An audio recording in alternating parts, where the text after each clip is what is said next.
রসুন কুচি, আলু কুচি, তারপর দিয়েছি লবণ, হলুদ, মরিচ, ধনিয়া পাতা, তার সাথে দিয়েছি কাচকি মাছ। দেখো, কাচকি মাছ দিয়ে আমি আজকে কলা পাতার পাতুরি তৈরি করব।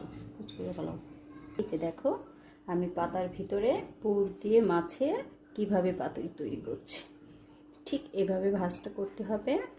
ভাজ করে এটাকে ফোল্ডিং করে তারপর এই মাথাটা মুড়িয়ে ঠিক এভাবে তারপর আমরা কড়াইতে ভাজবো। তারপর আসছি কড়াইতে ভাজতে। এই আমার সবগুলো পাতুরি বানানো শেষ, এবার আমি ভাজবো। দেখো, আমি কিচেনে চলে এসেছি, ফ্রাই প্যানে তেল দিয়েছি, এখন একটা একটা করে পাতুরি দেখো।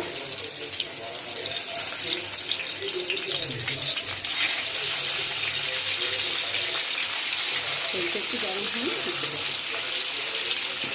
শুকতে হবে।